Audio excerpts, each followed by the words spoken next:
আজকের সিনেমা একজন মোটা মানুষকে নিয়ে, যে সমাজের চোখে তার স্বাস্থ্য নিয়ে কতটা অপমানিত হয়েছে এবং তার বিয়ের জন্য মেয়ে খুঁজতে গিয়ে কি কি ঘটেছে সেটা নিয়েই। মুভিটা দেখার সময় আপনি হাসতেই থাকবেন। আমিও মুভিটা দেখার সময় অনেক হেসেছি। মুভির নাম এমআরপি, যার অর্থ মোস্ট রেসপন্সিবল পারসন নাকি মোস্ট রিজেক্ট পারসন, সেটা নিয়ে রয়েছে কনফিউশন। মুভিটা দেখার পরে আপনারা জানাবেন যে এমআরপির অর্থ আসলে কি। সিনেমাটা যে শুধু হাসির তেমনটাও নয়, এই সিনেমার মধ্যে রয়েছে সুন্দর একটা মেসেজ আমাদের জন্য, যেটা আপনারা বুঝতে পারবেন সিনেমার শেষে। তাহলে চলুন আর কথা না বাড়িয়ে শুরু করা যাক আজকের সিনেমার গল্প। মুভির শুরুতেই ব্যাকগ্রাউন্ড থেকে আমাদেরকে বলা হয় এই পৃথিবী সৃষ্টি হওয়ার পর প্রায় 450 কোটি বছর পেরিয়ে গেছে, আর এই পৃথিবীতে প্রায় 750 কোটি মানুষ বসবাস করে। আমাদের সমাজের প্রত্যেকটি পরিবারের সন্তান যখন গোলুমোলু হয় তখন সবাই অনেক খুশি হয়, কিন্তু বড় হওয়ার পর যখন এই বাচ্চাদের স্বাস্থ্য গোলুমোলু অবস্থায় থাকে তখন সে মানুষের উপহাসের পাত্র হয়ে যায়। আজকের কাহিনী এমন একজন মানুষকে নিয়ে। এরপর আমাদের এই সিনেমার প্রধান চরিত্র সিলভানকে দেখানো হয়। সে অনেক মোটা আর তার পেটটা অনেক বড়। দেখা যায় সে তার পেটের সাথে ক্রিকেটের ব্যাট আটকে ঘুমিয়ে রয়েছে, যেন তার পেট বিছানা থেকে পড়ে না যায়। আমরা তো এমনটাই মনে হয়। যাই হোক, সে বুঝতে পারে তার ঘুম থেকে উঠতে অনেক লেট হয়ে গেছে। আবার অন্যদিকে অফিসে আজ মিটিং আছে। যাই হোক, সে দ্রুত বাসা থেকে বের হয়ে পড়ে। এরপর এটি খাবারের দোকানে গিয়ে কিছু ইডলি দিতে বলে। এর মধ্যেই তার বস তাকে ফোন করলে সে ফোন কেটে দেয়। এরপর দোকানি তাকে ইডলি দেয়। এতগুলো খাবার দেখে সিলভান বলে, আমি তো ভাই ডায়েটে আছি। তখন দোকানদার তাকে একটি প্লেট দেয়, বলে আপনি এখানে কিছু খাবার তুলে রাখুন। সিলভান সেখান থেকে শুধুমাত্র একটি ইডলি তুলে রাখে। এটা দেখে দোকানদার অবাক হয়ে যায়। এরপর সিলভান ইডলি খেতে শুরু করে। তার এমন খাওয়া দেখে দোকানদার একটা সময় সেন্স হারিয়ে ফেলে। খাবার শেষ করে সিলভান অফিসে পৌঁছে যায়। অফিসে পৌঁছে পার্কিং এরিয়ায় ছেড়ে সে গাড়ি রাখে, যার কারণে ওয়াচম্যান তাকে নিষেধ করে, কিন্তু সে ওয়াচম্যানকে বলে তুমি নিজেই গাড়ি পার্কিং করে নাও। এরপর সে দৌড়ে ওয়াশরুমে চলে যায়। এতগুলো খাবারের পর বেচারার অবস্থা খারাপ হয়ে গেছে। পরের সিনে দেখা যায় কয়েকজন অফিসার মেয়ে এসে বসের কাছে বিচার দিচ্ছে। তখন বস বলে সিলভানকে, তুমি প্রত্যেকবার কেন মেয়েদের টয়লেট ইউজ করো? সিলভান বলে, তাড়াহুড়ার সময় আমার হুঁশ থাকে না। এটা শুনে বস তাকে অনেকগুলো কথা শোনায় আর বলে তুমি এতটাই নোংরা করো যে ক্লিনার পরিষ্কার করতে মাঝে মাঝে টায়ার্ড হয়ে যায়। সিলভান সেখান থেকে চলে যেতে থাকলে তার বস তাকে আবারও ডাক দেয় আর বলে, সিলভান, তুমি কি আমার কথায় কিছু মনে করেছো? এই মেয়েগুলো তো তোমার সম্পর্কে কিছুই জানে না। তুমি হলে সফটওয়্যারের সম্রাট। এই অফিসে তোমার মতো আর একজনও নেই। তুমি ভাইরাসের মহারাজা। এই অফিসের এমআরপি, মোস্ট রেসপন্সিবল পারসন। কথাগুলো শুনে সিলভান অনেক খুশি হয়। এরপর বস তার হাতে দুটো পিৎজার বক্স দেয় আর বলে, ওয়াশরুমে গিয়ে আনলোড করেছো, ক্ষুধা তো লেগেছেই, এই পিৎজাগুলো খেয়ে নাও। সিলভান আরো খুশি হয়। বস তাকে আরেকটি বক্স দেয়। সিলভান বলে, স্যার, আমি তো ডায়েটে আসছি, এই দুটো ইনাফ। বস বলে, আরে এটা তো হার্ড ডিস্ক, পিৎজা হজম হওয়ার আগে এই হার্ড ডিস্কের প্রজেক্ট কমপ্লিট করে ফেলবে। সিলভান খুশি হয়ে সেখান থেকে চলে যায়। বস মনে মনে বলে, ঘুষখোর জীবনে অনেক দেখেছি, কিন্তু এমন ঘুষখোর দেখিনি। এর পরের সিনে আমরা সিলভান সম্পর্কে জানতে পারি সে সফটওয়্যার ইন্ডাস্ট্রির টপ প্রোগ্রামার। যে কোনো ওয়েবসাইট বা ফাইলে ভাইরাস দিয়ে সেটা হ্যাক করে ফেলে এবং সেটার অ্যান্টিভাইরাস বানিয়ে আবার ঠিক করেও দেয়। সিনেমার রেটিং থেকে শেয়ার বাজারের মার্কেট রেট সে তার আঙুলের উপর নাচায়। সে জন্ম থেকে এতটা মোটা ছিল না, এটার পেছনে একটা ট্র্যাজেডি রয়েছে। এরপরে সিন কিছুটা ফ্ল্যাশব্যাকে চলে যায়। দেখা যায় সিলভানের বাবা মা সিলভানকে নিয়ে একজন ডক্টরের কাছে আসে। সিলভানের মা বলে, আমার ছেলে সবসময় ক্ষুধার্ত থাকে। তখন ডক্টর সিলভানকে বেডে শুয়ে দিতে বলে। এরপর ডক্টর তাকে ইনজেকশন দিতে চায়, কিন্তু তার হাত যেভাবে কাঁপছিল সেটা দেখে সিলভানের বাবা বলে, উনি ইনজেকশন করবে নাকি আমার ছেলের গায়ে ট্যাটু করবে? ইনজেকশন দেওয়ার পর ডক্টর আরেকটি ট্যাবলেট দেয় গরম পানি মিশিয়ে সিলভানকে খাওয়ানোর জন্য। 1 মাস পর যখন সিলভানকে নিয়ে তার বাবা মা আবারও আসে, তখন ডক্টর তাকে দেখে চিনতেই পারে না। সে মনে করেছিল এটা তাদের বড় ছেলে। আসলে এই 1 মাসেই সিলভান অনেকটা বড় হয়ে গেছে। সিলভানের বাবা বলে, আপনার কাছ থেকে ঔষধ খাওয়ানোর পর সিলভান আরো বেশি খাবার খাচ্ছে, এমনকি ঘুমানোর সঙ্গে সঙ্গে সে খাবার নিয়ে যায়। এটা শুনে ডক্টর একটা টনিক দিয়ে বলে, এটা খাওয়ালে সবকিছু ঠিক হয়ে যাবে। এর 1 মাস পর যখন তারা আবারও আসে তখন সিলভান অনেক বড় হয়ে গেছে। তারা দেখে সেখানে আগের বৃদ্ধ ডক্টর নেই। আসলে সে ছবি হয়ে গেছে এখন দেওয়ালে। বর্তমানে যে ডক্টর রয়েছে সে বলে আগের ডক্টর সবসময় ভুল মেডিসিন দিত। এটা শুনে সিলভানের বাবা মা অনেক অবাক হয়ে যায়। এরপর ডক্টর সিলভানকে পরীক্ষা করে বলে, আপনার ছেলের শরীরে ফ্যাট, কোলেস্টেরল সবকিছুই খুব দ্রুত বাড়ছে, পেটে গ্যাস নিউক্লিয়ার বোমের মতো। এই সবকিছুই সেই ডক্টরের দেওয়া ইনজেকশন ও কেমিক্যালের প্রভাব। ওষুধের রিয়াকশনের কারণে আপনার ছেলের কোনো প্রবলেম হবে না, কিন্তু সে সারা জীবন নিউক্লিয়ারের মতো বোমা ছাড়তে থাকবে আর সবসময় খাবার খাবে এবং অনেক মোটা হয়ে যাবে। সিন তখন প্রেজেন্টে চলে আসে। সিলভান সাধারণভাবে জীবনযাপন করলেও তাকে যদি কেউ তার স্বাস্থ্য নিয়ে রাগায় তাহলে সে একেবারেই ভায়োলেন্স হয়ে যায়। এমনই ভাবে একদিন একটি স্টলে কয়েকজন ছেলে বসে সিলভানকে হাসাহাসি করছিল। এটা দেখে সিলভান অনেক রেগে যায়। একজন ছেলে সামনে গেলে সিলভান তাকে এত জোরে মারে যে ছেলেটি উড়ে সেই স্টলের উপর গিয়ে পড়ে। এরপর সে পুরো এক ফ্লাস্ক চা খেয়ে ফেলে এবং সবাইকে ইচ্ছে মতো ধোলাই করে। তাদেরকে মারতে মারতে একেবারেই আধমরা করে ফেলে। কিন্তু কিছুক্ষণ পর সিলভারের ঘোর কাটে, আর আমরাও এখানে বুঝতে পারি সিলভান এতক্ষণ মনে মনে এই সবকিছু ভাবছিল। পরের সিনে দেখা যায় সিলভান তার বাবা মায়ের সাথে মেয়ে দেখতে গিয়েছে বিয়ের জন্য। সিলভানের মা মেয়ের বাবাকে বলে, আমাদের রাইস মিল আছে, আমরা স্বামী স্ত্রী মিলে সে রাইস মিলটা সামলাই, আর আমাদের ছেলে ব্যাঙ্গালোরে নিজের ফ্ল্যাটে থাকে। মেয়ের বাবা সিলভানের পেটের দিকে তাকিয়ে মনে মনে বলে, মনে হয় রাইস মিলের সবগুলো চাল সে একাই খেয়ে ফেলে। সিলভানের মা সিলভানকে বলে, নিজের পেটটা একটু ভেতরে নেওয়ার চেষ্টা করো। সিলভান তার পেট ছোট করার চেষ্টা করে, আর তার মা তাকে প্রেসার দিতে থাকে যে তোমার পেট আরেকটু ছোট করো। একটা সময় সিলভান বলে, এরপর কিন্তু অ্যাম্বুলেন্স ডাকতে হবে। সিলভানের মা বলে, মেয়ে বাহিরে যাওয়া পর্যন্ত এভাবেই থাকবে। এরপর মেয়ে তাদের সামনে আসে। মেয়েটা দেখতে অনেক সুন্দর। সিলভানের বাবা মায়ের অনেক পছন্দ হয় মেয়েটিকে। সিলভান মাথা নত করে আসছে। এটা দেখে তার মা বলে, একবার মেয়েটাকে দেখে সিলভান মেয়েটির দিকে তাকিয়ে বলে, ঠিক আছে। তখন দেখা যায় বাচ্চারা বেলুন ফুলাচ্ছে, আর সিলভান কষ্ট করে তার পেটটা চেপে ধরে আসছে। সিলভানের চোখ মুখ থেকে ঘাম ঝরে যাচ্ছিল পেট ছোট করে রাখতে রাখতে। মেয়েটির বাবা বুঝতে পেরে তার মেয়েকে চলে যেতে বলে। মেয়েটি যখনই দরজার কাছাকাছি যায় তখনই সে বাচ্চাদের বেলুনটাও ফেটে যায়, আর সেই সাথে সিলভানা নিজেকে কন্ট্রোল করতে না পেরে তার পেট স্বাভাবিকভাবে রাখতে চায়। তখনই দেখা যায় তার শার্টের বোতাম ছিঁড়ে পিস্তলের গুলির মতো গিয়ে মেয়েটির কানে লাগে। মেয়েটি সিলভারের পেট দেখে চিৎকার করে রিজেক্ট বলে উঠছে। এরপর দেখা যায় অফিসে সিলভানের বন্ধুরা বলে, কাশ্মীর থেকে বোম্বাই আর আসাম থেকে রাজস্থান এতগুলো জায়গায় খোঁজার পরও একটি মেয়েও সেট হলো না। এখন পর্যন্ত রিজেক্ট করা মেয়ের সংখ্যা 103-তে পৌঁছেছে। তখন সিলভান বলে, আরে এখন পর্যন্ত 105টা মেয়ে দেখেছি। তখন একজন বলে, তাহলে 104-এর কি খবর? সিলভান বলে, আমি তো নিজেই তাকে রিজেক্ট করেছি। এরপরের সিন আবারও ফ্ল্যাশব্যাকে যায়। দেখা যায় একজন মেয়ে কয়েকজন ছেলেকে একসাথে ডেকেছে তার বিয়ের ব্যাপারে কথা বলতে। সেখানে সিলভানও ছেলে হিসেবে গিয়েছিল। মেয়েটি বলে, আমার ব্যাপারে জানার আগে আমার কিছু কন্ডিশন আছে।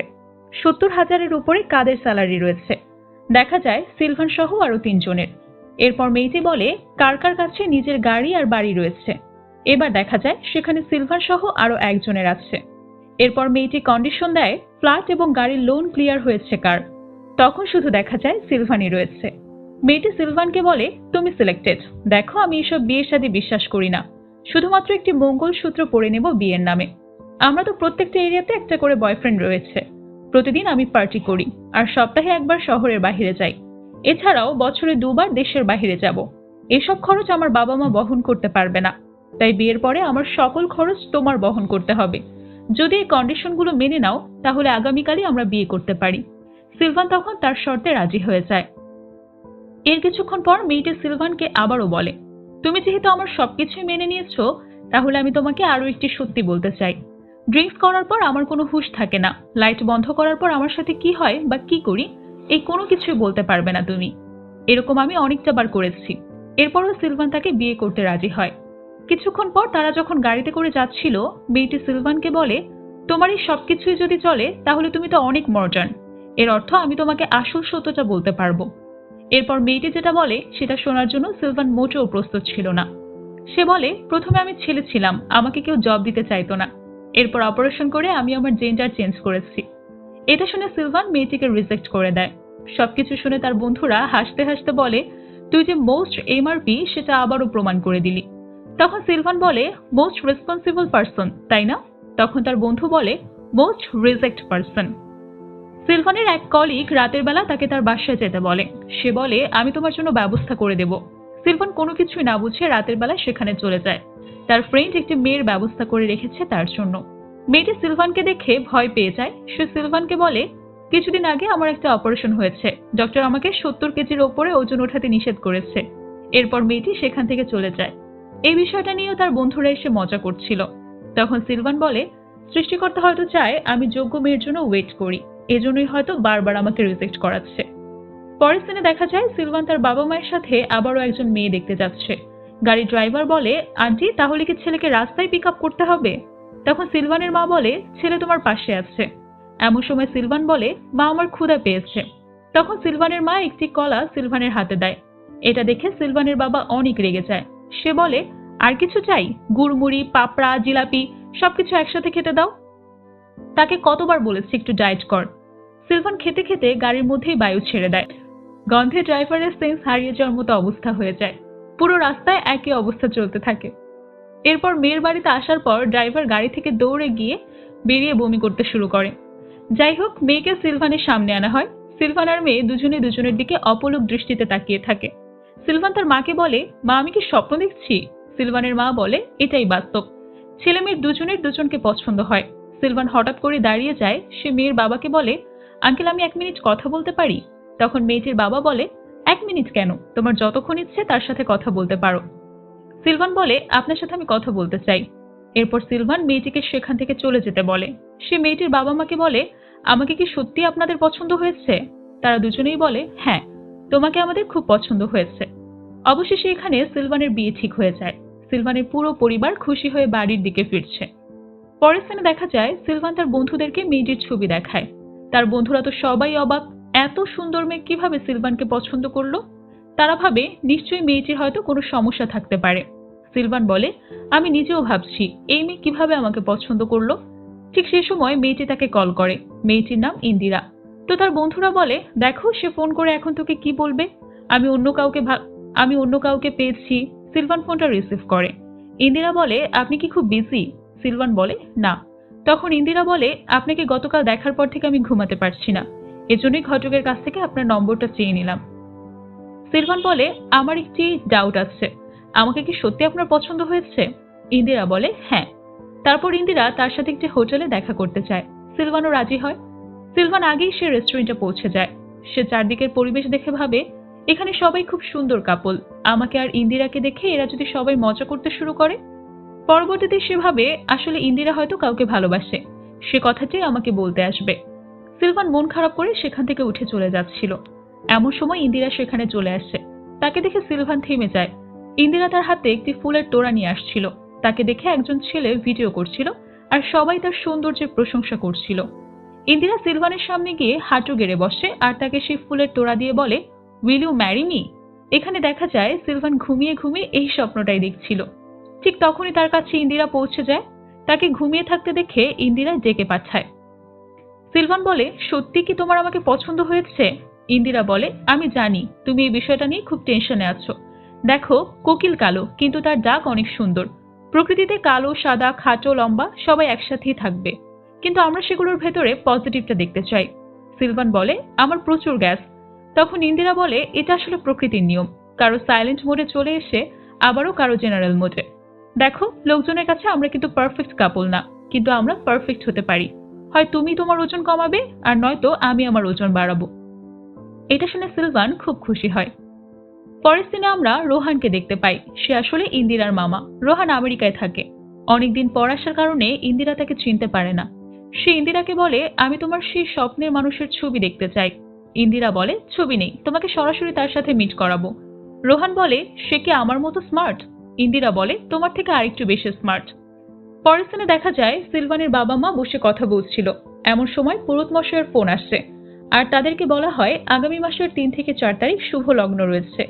এটা নিয়ে সিলভানের বাবা মা কথা বলতে থাকে যে এত কম সময়ে তারা কিভাবে এত কিছুর ব্যবস্থা করবে। সেখানে সিলভান আসলে তার বাবা মা বলে, হানিমুনের জন্য কোথায় যেতে চাও? সিলভান বলে, ইন্ডিয়ার বাইরে। পরের দিনে দেখা যায় সিলভান আর রোহান একসাথে বসে আছে। সিলভানকে দেখে রোহান কিছুটা ঘাবড়ে যায়। সে তো বিশ্বাসই করতে পারে না যে তার ভাগ্নি এমন একটা ছেলেকে পছন্দ করেছে। সে মনে মনে বলে, এই মোটু হয়তো আমার ভাগ্নিকে কালো জাদু করেছে। সে ইন্দিরাকে বলে, ছোটবেলা থেকেই তুমি সবসময় হাতি চাইতে, কিন্তু আমি ভাবতে পারিনি বড় হয়েও তুমি তোমার নিজের জন্য হাতি বেছে নেবে। সিলভান রোহানের সাথে কথা বলতে চাইলে রোহান তাকে থামিয়ে দেয়, কিন্তু একটা সময় সিলভান রোহানকে বলেই ফেলে, আপনি যদি স্যুপটা না খান তাহলে আমাকে দিলে আমি খেতে পারি। এটা শুনে রোহান আরো হতবাক হয়ে যায়। ইন্দিরা বলে সে শরীরের দিক থেকে ফিট না হলেও মনের দিক থেকে আমার জন্য পারফেক্ট।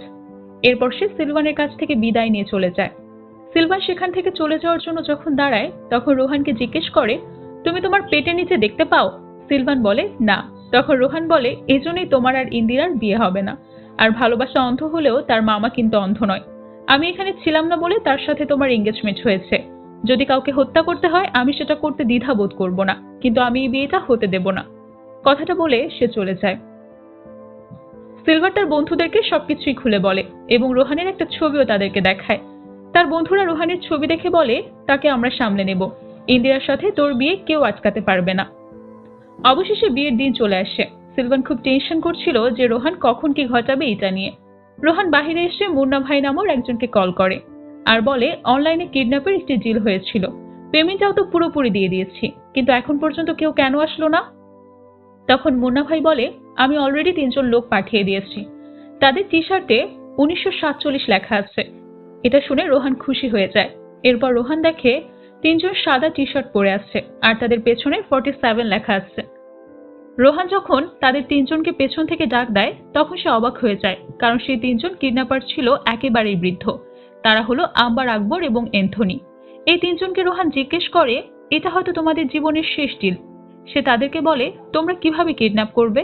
অ্যান্থনি বলে, আমাদের কাছে কেমিক্যাল আছে, শুধু একটু পুশ করে দেব তাহলেই খেলা শেষ। কথাটা রোহানের বিশ্বাস হয় না, তাই অ্যান্থনি সেখান থেকে কিছুটা কেমিক্যাল নিয়ে নিজের শরীরে পুশ করে আর সঙ্গে সঙ্গে সে সেন্স হারিয়ে ফেলে। রোহান আম্বারকে সাবধানে থাকতে বলে এবং আকবরের সাথে নিয়ে যায়। তখন আকবর বলে, আমার কাছে সোডাযুক্ত পানি আছে, এটা একটা ক্যাপসুল দিয়ে খাওয়াতে পারলেই সবকিছু শেষ। রোহানের কথাটা বিশ্বাস হয় না। রেগে আকবর সেই সোডাযুক্ত পানি ট্যাবলেট নিজেই খেয়ে ফেলে আর সেও সেন্স হারিয়ে ফেলে। তখন আম্বার এসে বলে, আপনাকে বলেছি কোনোভাবে ডাউট করবেন না। এরপর রোহান বলে, তোমার কাছে কি প্ল্যান আছে? আম্বার বলে, আমার কাছে একটা সকার আছে, এটা একটা টাচ করলেই সবকিছু শেষ। আগের দুজনের কথা ভেবে রোহান বলে, তুমি আবার আমার সামনে এটার কার্যকারিতা দেখাও না, আমার কোনো ডাউট নেই। তখন আম্বার বলে, তোমার না থাকলেও আমার আছে। কথাটা বলেই সে রোহানের গায়ে শক দেয় আর রোহান সেখানে পড়ে যায়। এদিকে দেখা যায় বিয়েটাও সম্পূর্ণ হয়ে গেছে। পরের সিনে দেখা যায় সিলভানের বাসর রাত। সে মনে মনে অনেক কিছুই ভাবে। আর এরপরে সকালের দৃশ্য দেখা যায়। সিলভান ঘুম থেকে উঠে দেখে তার কাছে ইন্দিরা নেই। বাথরুম থেকে অনবরত পানি পড়ার শব্দ আসছে। সেখানে সিলভান চেক করলে দেখে ইন্দিরা সেন্সলেস হয়ে গেছে। আসলে বাথরুমের বৈদ্যুতিক লাইনের সাথে শক লেগে ইন্দিরার এই অবস্থা হয়েছে। তাকে দ্রুত হসপিটালে নিয়ে আসা হয়। সিলভান তার বাবা মা সহ ইন্দিরার বাবা মাকেও বিষয়টা জানায়। সিলভান হসপিটালে ফিরে আসলে দেখে ইন্দিরা বসে আছে। সে ইন্দিরার গায়ে হাত দেওয়া মাত্রই ইন্দিরা তাকে চড় মারে আর বলে, তুমি কে? তখন সিলভান বলে, তোমার হাজবেন্ড। কথাটা শুনে ইন্দিরা তাকে আবারও একটি চড় মারে। আসলে ইন্দিরা মেমোরি হারিয়ে ফেলেছে। সে ডক্টর এবং নার্সদেরকে ডেকে সিলভানকে পুলিশের হাতে দিতে বলে চলে যায়।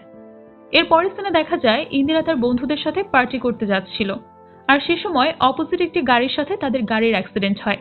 আর তখন থেকে ইন্দিরা স্মৃতিশক্তি হারিয়ে গেছে। আর এসব কথাগুলো এখন ইন্দিরার বাবা সিলভান এবং তার পরিবারকে জানায়। সে আরো বলে, আমরা তো মনে করেছিলাম ইন্দিরা হয়তো কোনোদিন তার নিজের স্মৃতিশক্তি ফিরে পাবে না। সিলভানের মা বলে, আমাদের সাথে আপনারা চিট করেছেন। তখন সিলভানের বাবা বলে, ওনারা আমাদের সাথে কোনো রকম চিট করেনি। বিয়ের আগে আমাকে এই ব্যাপারে সবকিছুই বলেছে। আমাদের ছেলেকে বারবার লোকজন রিজেক্ট করছিল বলে আমি এই বিয়েতে সম্মতি দিয়েছি। ইন্দিরার বাবা তাকে বলে, তোমার স্মৃতিশক্তি চলে যাওয়ার পর কেউ তোমাকে বিয়ে করতে চাইছিল না। আর সিলভানের সাথেও আমরা তোমাকে জোর করে বিয়ে দেইনি। তুমি নিজের ইচ্ছেতেই সিলভানকে বিয়ে করেছো। আমরা যা কিছু করেছি তোমার ভালোর জন্যই করেছি। কথাগুলো শুনে ইন্দিরা সেখান থেকে চলে যায়। সিলভান তখন চুপচাপ দাঁড়িয়েছিল। তার বাবা বলে, এখানে দাঁড়িয়ে না থেকে নিজের স্ত্রীকে কনভিন্স করার ট্রাই করো। সিলভান ইন্দিরার কাছে যায়। সে ইন্দিরাকে বলে, আমি সব কিছুর ব্যাপারে কোনো কিছুই জানতাম না। যদি জানতাম তাহলে এমনটা হতে দিতাম না। এই মোটা মানুষটাকে নিয়ে সবাই মজা করছে। প্রথমবার ভালোবেসে আমার সাথে কেউ কথা বলেছে সেটা তুমি। প্রথমবার কেউ আমাকে দেখে নয় বরং আমার সাথে হেসেছিল। আমার খুশি দেখে নিজেও খুশি হয়েছে। আমি জানি আমি পারফেক্ট হাজবেন্ড না, কিন্তু জীবনে কোনো কিছুই তোমার অপূর্ণ রাখবো না। যদি তুমি কাঁদো তাহলে তোমাকে হাসানোর জন্য আমি জোকার হয়ে যেতে পারবো। যদি তুমি আরো পড়াশোনা করতে চাও বা জব করতে চাও আমি কোনো কিছুতেই বাধা দেব না। কিন্তু তোমার কাছে একটাই রিকোয়েস্ট, আমার থেকে আলাদা হওয়ার কথা বলো না। আমি শরীরের ভার তো বইতে পারবো, কিন্তু মনের ভার বইতে পারবো না। কথাটা বলে সে ইন্দিরার পা ধরে কাঁদতে কাঁদতে বলে, তুমি আমাকে ছেড়ে যাওয়ার কথা একবারও বলো না। যদি তুমি আমাকে ছেড়ে চলে যাও তাহলে আমি বাঁচতে পারবো না। সে ইন্দিরাকে বলে, চলো, আমাদের বাবা মা আমাদের জন্য ওয়েট করছে। ইন্দিরা সিলভানের সাথে সেখানে আসে আর বলে, আমার মেমোরি লস হয়ে যাওয়ার ফায়দাটা তোমরা ভালোভাবেই নিয়েছো। ওর সাথে যদি আমি রাস্তায় চলাফেরা করি তাহলে লোকজন সবসময় আমাকে দেখে হাসবে। সে সিলভানের বাবাকে বলে, যদি আপনার মেয়ের সাথে এরকম হতো আপনি কি মেনে নিতেন? সিলভানের বাবা কোনো কথা বলতে পারে না। এরপর ইন্দিরা সিলভানকে বলে, একবার আয়নায় নিজেকে দেখেছো? আমি তোমার সাথে এক মুহূর্তও থাকতে চাই না, আমি ডিভোর্স চাই। ইন্দিরার বাবা মা ইন্দিরাকে চুপ থাকতে বলে, কিন্তু ইন্দিরা নিজে তাদেরকে চুপ করিয়ে দেয়। সিলভানের বাবা সিলভানকে বলে, তোর লাইফ ইউটার্ন নিচ্ছে, এখন কিছু একটা কর। সিলভান মনে মনে ভাবে, শরীরের দিক থেকে সে যেমন বড়, বুদ্ধির দিক থেকেও তো তেমনই বড়। দুনিয়ার সামনে নিজেকে প্রকাশ করো, তুমি একজন স্পেশাল মানুষ। এরপর সে ইন্দিরার গালে একটা কষে চড় মারে আর বলে, প্রথমে আমাকে বিয়ে করে ধোকা দিয়েছো আর এখন আবার ডিভোর্স চাও? সে ইন্দিরার বাবাকে আবারও একটা চড় মারে আর বলে, স্মৃতিশক্তি হারিয়েছে সেটা কেন বলেননি? 5 দিন আগে তো আমি ফ্রেশ ছিলাম, এখন যদি ইন্দিরা আমাকে ডিভোর্স দেয় তাহলে তো সেকেন্ড হ্যান্ড হয়ে যাব। এরপর কে আমাকে আবার মেয়ে দিবে? সিলভানের বাবার ডাকে সিলভান এবার স্বপ্নের জগৎ থেকে বের হয়ে আসে। আসলে চড় মারাটা সে স্বপ্নে ভাবছিল, তার তো আমার সাহসী নেই। সিলভানের বাবা তাকে কিছু বলতে বলে। সে এগিয়ে গিয়ে ইন্দিরার বাবাকে বলে, আপনার মেয়ে যেহেতু ডিভোর্স চাইছে আমি ডিভোর্স দিয়ে দিব, কিন্তু ইন্দিরা আমার একটা শর্ত আছে, তুমি নিজে একটি মেয়ে খুঁজে আমাকে তার সাথে বিয়ে দেবে, এরপর আমি তোমাকে ডিভোর্স দিব। কথাটা বলে সে ইন্দিরার বাবা মাকে চোখ মারে। ইন্দিরা প্রথম মানতে না চাইলেও পরে রাজি হয়। তখন সিলভান বলে, এখন বাড়ি চলো। ইন্দিরা বাড়ি যেতে না চাইলে সিলভান বলে, ডিভোর্স যতদিন হবে না ততদিন তুমি আমার স্ত্রী। সিলভানের বাবা বলে, যদি ওর সাথে থাকো তাহলে তাড়াতাড়ি একটা মেয়ে খুঁজে দিতে সুবিধাই হবে। ইন্দিরার বাবাও এই বিষয়টাতে রাজি হয়। রাতের বেলা সিলভান যখন বেডরুমে ঘুমাতে চায় তখন ইন্দিরা তাকে ঘর থেকে বের করে দেয়। বেচারা কোনো উপায় না দেখে বাড়ির সোফায় যেয়ে ঘুমায়। সে এমনভাবে নাক ডাকছিল, তার নাক ডাকার শব্দে ইন্দিরা ঘুমাতেই পারছিল না।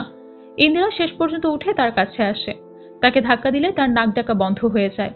ইন্দিরা মনে মনে খুশি হয়ে সে ওখান থেকে কিছুটা দূরে যেতেই সিলভান আবারও নাক ডাকা শুরু করে। ইন্দিরা বেশ কয়েকবার চেষ্টা করেও সিলভানের নাক ডাকা বন্ধ করতে পারে না। অবশেষে সে সিলভানের কাছেই ঘুমিয়ে পড়ে। সকালবেলা ইন্দিরার বাবার ডাকে ইন্দিরা এবং সিলভানের ঘুম ভাঙে। ইন্দিরা গত রাতে সিলভানের ভয়ঙ্কর নাক ডাকার কথা বলে, কিন্তু তার বাবা বলে, আমি তো কোনো কিছু শুনতে পাইনি, কারণ জামাই আমাকে ইয়ার প্লাগ দিয়েছিল। সিলভান ইন্দিরাকে বলে, আমি তো তোমাকেও ইয়ার প্লাগ দিতে গিয়েছিলাম, কিন্তু তুমি ঘর থেকে আমাকে বের করে দিলে। ইন্দিরা বলে, সেটার আর প্রয়োজন নেই। এরপর সে সেখান থেকে চলে যায়। পরের দিন সিলভান দেওয়ালে তাদের বিয়ের ছবি টাঙিয়ে রাখছিল। এমন সময় ইন্দিরা ছবিটি সরাতে বললে সিলভান বলে, ছবিটা যত দেখবে তত তাড়াতাড়ি আমার বিয়ের ব্যবস্থা করবে। ইন্দিরা সেখান থেকে চলে যায় উকিলের কাছে। উকিল বলে, প্রথমে তাকে মানসিকভাবে দুর্বল করে দিতে হবে। একদিকে তোমার পরিবার তার সাথে আছে, সেটা কিন্তু একটা বড় সাপোর্ট। প্রথমে তুমি তাকে লোকজনের মধ্যে ঘুরতে নিয়ে যাও এবং তার উইকনেসগুলো তাকে বুঝিয়ে দাও। ইন্দিরা বাড়িতে আসলে দেখে সিলভান তার ব্যাগপত্র গুছিয়ে বাহিরে দাঁড়িয়ে আছে। সে সময় রোহান ইন্দিরাকে বলে, আমি ওকে বাড়ি থেকে বের করে দিচ্ছি। কথাটা শুনে ইন্দিরা রোহানকে একটা চড় মারে আর বলে, তোমার মতো মামা থাকতে ওর সাথে আমার কিভাবে বিয়ে হলো? এখন সবকিছু শেষ হয়ে গেছে। কথাটা শুনে রোহান বলে, তাহলে মোটা কি সবকিছুই করে ফেলেছে? সিলভান রোহানের দিকে তাকিয়ে হাসে। ইন্দিরা সিলভানকে বলে, রেডি হয়ে নাও, তোমার বাড়িতে যাব। যত দ্রুত সম্ভব তোমাকে বিয়ে দিয়ে তারপর আমি আমার বাড়িতে আসব। রোহান ইন্দিরাকে সিলভানের বাড়িতে যেতে নিষেধ করে দেয়, কিন্তু ইন্দিরা তার কোনো কথাই শোনে না। পরের সিনে দেখা যায় রোহান এক গ্যাং লিডারের কাছে যায় সিলভানকে মারার জন্য। লিডার বলে, ব্লেড দিয়ে যদি তাকে কাটাকাটি করা হয় তাহলে 60,000, অ্যাসিড দিয়ে মারা হলে 90,000, আর যদি ছুরি দিয়ে তার পেটটা কেটে দেই তাহলে শুধুমাত্র 50,000, আর একেবারে শটডাউন প্রসেস মাত্র 3 লাখ। অবশেষে ডিল ফাইনাল করে শটডাউন। রোহান তার কাছ থেকে কিছুটা কমিশন চায়। তখন লিডার বলে, 1 থেকে 10-এর মধ্যে যে কোনো একটি সংখ্যা বলো। রোহান মনে মনে বলে, কম বললে অবশ্যই টাকাও কম নেবে। তখন সে 1 বলে। লিডার বলে, ঠিক আছে, 1 লক্ষ টাকা দিও। রোহান চলে যাওয়ার আগে জিজ্ঞেস করে, স্যার, আমি যদি সংখ্যা 8 বেছে নিতাম তাহলে কত হতো? গ্যাং লিডার বলে, 80,000। এখানে আসা প্রত্যেকেই অনেক শেয়ানা, আর তাই এরকম ধাঁধা দিয়ে তাদেরকে আমি বোকা বানাই। এদিকে সিলভান আর ইন্দিরা একসাথে যাচ্ছিল। ইন্দিরা বলে, এতগুলো মেয়েকে দেখলাম, একটিও পছন্দ হলো না কেন? সিলভান বলে, যদি তোমার মোবাইল হারিয়ে যায় তাহলে তুমি কি করবে? ইন্দিরা বলে, অবশ্যই আগেরটার চেয়ে বেটার একটা ফোন কিনে নেব। সিলভান বলে, যদি একটা ফোন ইউজের ক্ষেত্রে তুমি এমনটা ভাবো, তাহলে লাইফ পার্টনার খোঁজার জন্য আমার কেমন ভাবা উচিত? তোমার যে সুন্দর না হোক, অন্তত তোমার মতো হওয়া দরকার। ইন্দিরা বলে, স্লিম ফিট পোশাক পরার জন্য স্লিম হওয়া দরকার, আর আপডেট ফোন ইউজ করার জন্য তোমাকেও আপডেট হতে হবে। মেয়েরা একটা ফোন 2 বছর ইউজ করার জন্য একটা স্লিম ফোন কেনে। চলো আজ আমি তোমার যোগ্য অবস্থানটা দেখাই। এরপর সে গাড়ি থেকে নেমে কয়েকজনকে জিজ্ঞেস করে, আপনারা একটু বলেন তো আমাদের জুটিটা কেমন? তখন সবাই তাদের নিয়ে হাসাহাসি শুরু করে। বিশেষ করে সিলভানকে নিয়ে সবাই অনেক মজা করে। ইন্দিরা বলে, দেখো সবাই কি বলছে, তুমি আমাকে ডিভোর্স দিয়ে তোমার মনের মতো করে কাউকে ভালোবেসে নাও, আর তাকেই তুমি বিয়ে করে ফেলো। এমন সময় টিভিতে দেখা যায় নায়ক নায়িকাকে চড় মারছে। এটা দেখে সিলভান ইন্দিরার দিকে এগিয়ে যায় আর তাকে কয়েকটা চড় মারে। কিন্তু এই চড় মারাটাও সিলভানের কল্পনাই ছিল। যাই হোক, সে সামনের দিকে এগিয়ে যায় আর চাওয়ালাকে বলে, তোমার শরীর তো রণবীর কাপুরের মতো, আর তোমার স্ত্রী হয়তো দীপিকা পাডুকোনের মতো, দেখাও তোমার স্ত্রীর একটি ছবি দেখাও। সেখানে থাকা মোটা মহিলাকে সে জিজ্ঞেস করে, এটা কি আপনার সন্তান? তখন সে বলে, না, এটা আমার হাজবেন্ড। তখন সিলভান মহিলাটিকে বলে, এবার নিজের দিকে একটু দেখুন। স্বামী স্ত্রী হওয়ার জন্য শুধু শারীরিক গঠন নয়, ভালো আন্ডারস্ট্যান্ডিং থাকতে হয়। একজন ভালো স্বামীর স্ত্রীর প্রত্যেকটা দায়িত্ব নিতে সক্ষম থাকতে হয়। আর স্বামী স্ত্রীর মধ্যে ঝগড়াঝাটি হলে সেটাকে আপনারা সমাধানের পথে না নিয়ে বরং তাদের মধ্যে আরো ঝগড়া বাঁধিয়ে দেন। সে ইন্দিরাকে বলে, জীবনে একবার হলেও কোর্টে গিয়ে ডিভোর্স ফাইলগুলো দেখো। সেখানকার প্রত্যেকটা জুটি প্রায় সুন্দর। সে একজন বুড়ো বুড়িকে দেখিয়ে বলে, এটা হলো পারফেক্ট ম্যাচ। এরপর সে এক পঙ্গু স্বামী স্ত্রীকে দেখায় আর বলে, এটা হলো পারফেক্ট ম্যাচ। কারো মধ্যে সৌন্দর্য দেখতে চাইলে শুধু চেহারা নয়, মনের সৌন্দর্যটাও দেখো। তোমার তো ডিভোর্স চাই, চলো আমার সাথে গাড়িতে বসো। বাড়িতে আসার সময় সিলভান ইন্দিরার হাতে ডিভোর্স পেপার দেয়। সে বলে, আজকাল বিয়ের সার্টিফিকেটের চাইতেও এটার দাম বেশি। তুমি চাইলে এখানেই থাকতে পারো। হতে পারে বাড়িতে গেলে তোমার বাবা মা কষ্ট পাবে, যদিও তুমি তাদের নিয়ে একটুও ভাবো না, কিন্তু আমি তাদের নিয়ে ভাবি। অন্যদিকে দেখা যায় রোহান সেই গ্যাং লিডারের সাথে দাঁড়িয়ে সিলভানের জন্য ওয়েট করছে। সিলভান অফিসে যাওয়ার সময় সে সিলভানকে মারতে চায়। সিলভান রাস্তায় মাঝে আসা মাত্রই রোহান তার সামনে চলে আসে। সিলভানের মুখে স্প্রে দেওয়ার বদলে সে নিজের মুখে মেরে সেন্সলেস হয়ে যায়। সিলভান সেখান থেকে চলে যায়। এরপর সিলভানকে একটি বারে দেখা যায়। সেখানে কয়েকজন নাচানাচি করছে। সেখানকার একটি মেয়েকে সিলভান ইন্দিরা মনে করে, কারণ সিলভান তার মধ্যে ইন্দিরাকে দেখতে পাচ্ছিল। এরপর সে সামনে এগিয়ে গিয়ে বলে, ছোটবেলায় ডক্টর ভুল ওষুধ দিয়ে আমাকে মোটা বানিয়ে দিয়েছে। তুমি বলো এখানে আমার ভুল কি? আমি দেখতেও মোটা হলে ভেতর থেকে তো তোমাদের মতোই একজন মানুষ। একজন মানুষের মোটা হওয়া চোর ডাকাতের চাইতেও কি বড় অপরাধ? সারাদিন কম্পিউটারের সামনে বসে থেকে থেকে একজন সাধারণ মানুষও মোটা হয়ে যায়। বিয়ের পরে যদি কোনো মহিলা মোটা হয়ে যায়, তাহলে কি তার স্বামী তাকে ডিভোর্স দেয়? তুমি আমার সাথে থেকে দেখো, আমি তোমাকে এতটা খুশি রাখবো যেভাবে এখন পর্যন্ত কোনো স্বামী তার স্ত্রীকে রাখতে পারেনি। দয়া করে তুমি আমাকে ছেড়ে যেও না, আমি তোমার পায়ে পড়ছি। মেয়েটা একটা ভিডিও করছিল, সেটা ফেসবুকে আপলোড দিয়ে দেয়। মুহূর্তে এই ভিডিওটা ভাইরাল হয়ে যায়। সবাই সালভিনকে সাপোর্ট করতে শুরু করে। এই ভিডিওটা ইন্দিরাও দেখছিল। সবাই কমেন্টে ইন্দিরার বিরুদ্ধে অনেক কিছুই লেখে। অফিসে আসার সময় সিলভানকে দেখে সেখানকার দারোয়ান এই প্রথম স্যালুট দেয়। শুধু তাই নয়, তার সাথে প্রত্যেকটা মানুষ খুব ভালো বিহেভ করছিল। এর মধ্যে একজন সুন্দরী মেয়ে এসে সিলভানের সাথে সেলফি নেয়। বাড়িতে আসা মাত্র ইন্দিরা সিলভানকে বলে, তুমি তো এবার শান্তি পেয়েছো। তোমার বাবা মা, আমার বাবা মা, আত্মীয় স্বজন সকলেই ফোন করে আমাকে বকাবকি করছে। সিলভান বলে, কেন? ইন্দিরা তখন টিভি অন করে দেখায় নিউজ প্রচার করা হচ্ছে সিলভানকে নিয়ে। সেখানকার নিউজ প্রেজেন্টার বলে, এক রাতে সিলভান পুরো দেশে ফেমাস হয়ে গেছে। এই অনুষ্ঠানটা লাইভ চলছিল। তখন সেখানকার প্রেজেন্টার বলে, আমাদের এই অনুষ্ঠানে একজন জনপ্রিয় অভিনেত্রী ফোন করেছে, চলুন আমরা তার সাথে কথা বলে নিই। সেই অভিনেত্রীর নাম সামিয়া। সামিয়া বলে, যদি সিলভানের স্ত্রীকে সিলভান ডিভোর্স দেয় তাহলে আমি তাকে বিয়ে করতে চাই। প্রেজেন্টার বলে, শুধু আপনি নয় বরং আরো অনেকেই কমেন্ট করেছে। ইন্দিরা বলে, আমি এখন সমাজের কাছে কিভাবে মুখ দেখাবো? সিলভান বলে, দেখো আমি এটা জেনে বুঝে করিনি, আর আমি তোমার নাম একবার উচ্চারণ করিনি যে তোমার সমস্যা হবে। আমি তো সোশ্যাল মিডিয়ায় কখনো নিজের ছবি ও ভিডিও শেয়ার করিনি। আমি তো শুধুমাত্র আমার মনের কথাটাই শেয়ার করেছি। আমাদের বিয়ে হলেও আমি কিন্তু কখনোই তোমাকে টাচ করিনি। বাসরাতে আমি এসে দেখি তুমি ঘুমিয়ে পড়েছো, তাই তোমাকে আর সেদিন ঘুম থেকে জাগাইনি। আমি খুবই সরি যে আমি তোমার জীবনে এসে গেছি। কথাটা বলে সিলভান সেখান থেকে চলে যায়। এদিকে ইন্দিরার মা তাকে ফোন করেছে আর বলে, নিজেই কেন নিজের জীবনটা বরবাদ করছো?